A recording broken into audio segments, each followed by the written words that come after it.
Topping today's news, the government assesses the economy midway through the fiscal year. The Minister of National Security addresses the issue of dirty cops, and the Los Angeles consulate officially opens.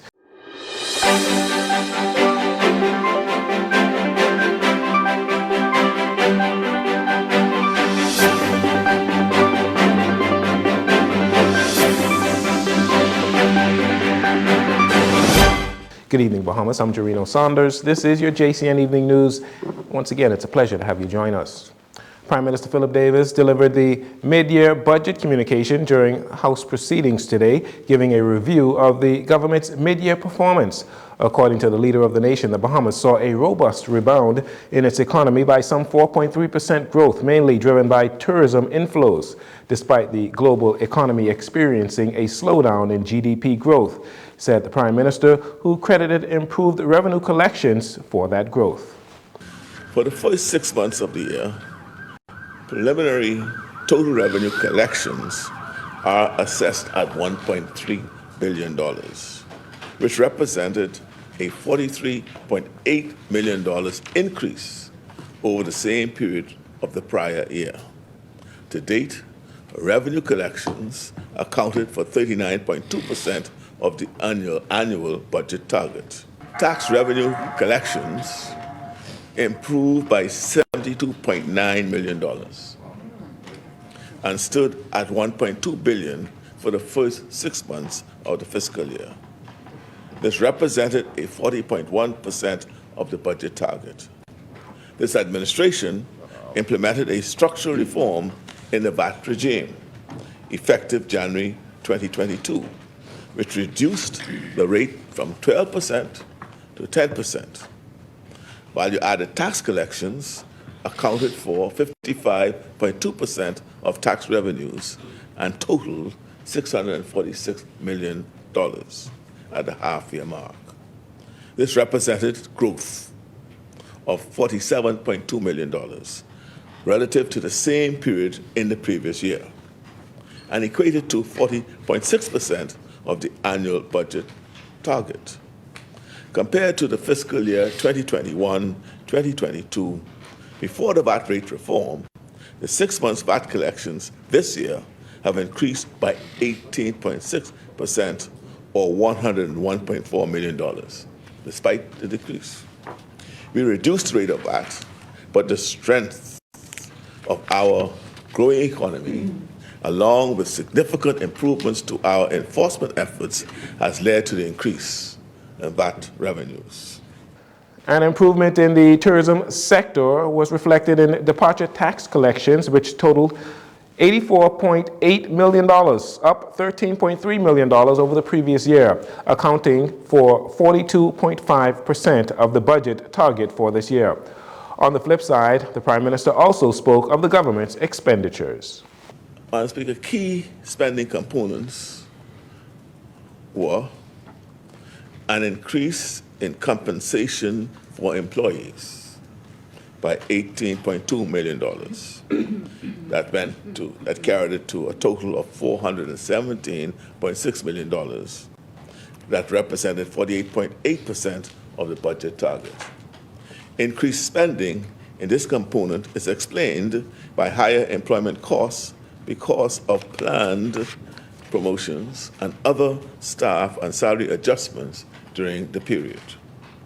Public debt interest payments increased by $20.2 million to $301.1 million and equated to 49.1% of the budget forecast.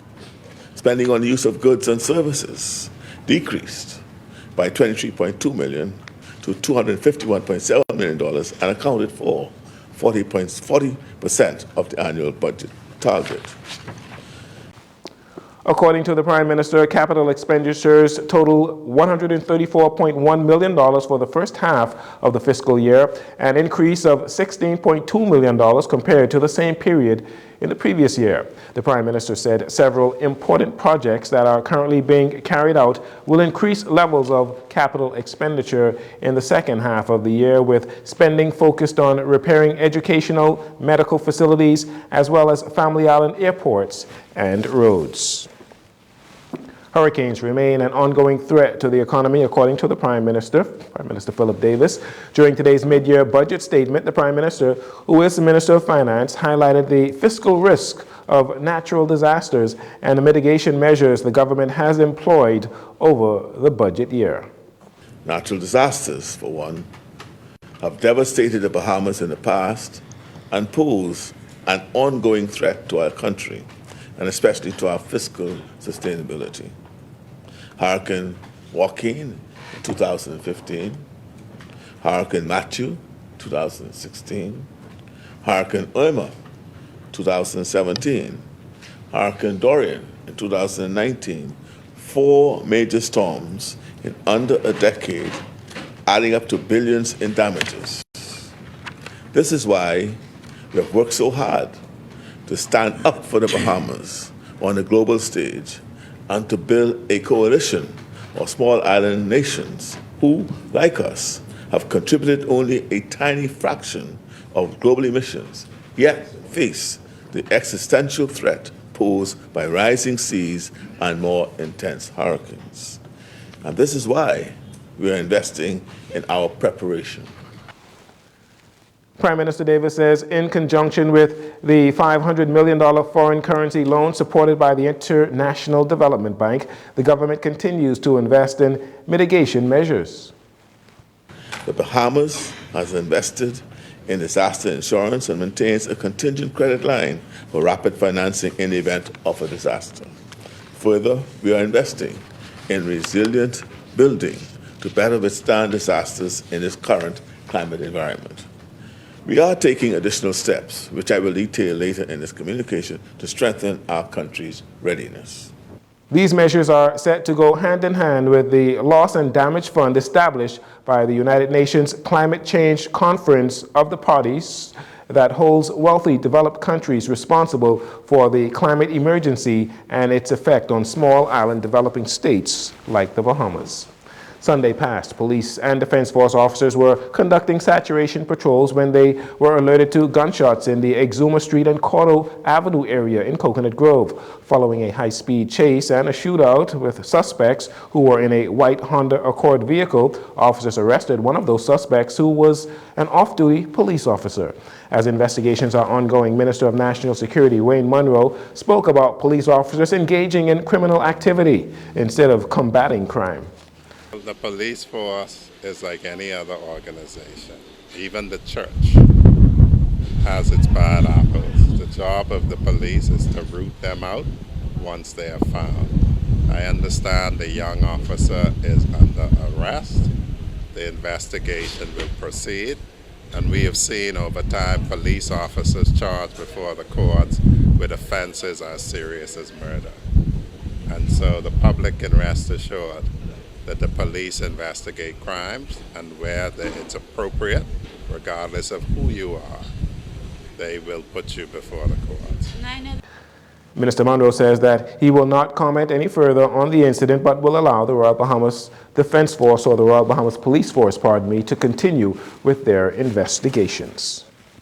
The Ministry of Foreign Affairs officially opened the Bahamas Consulate General Office in Los Angeles on Monday. The consulate will be headed by Joy A. Newbold, who was previously the deputy at the Miami Consulate. Prime Minister Philip Davis attended the historic event. Minister of Foreign Affairs Fred Mitchell details the activities that also highlighted the legendary Hollywood actor Sir Sidney Poitier.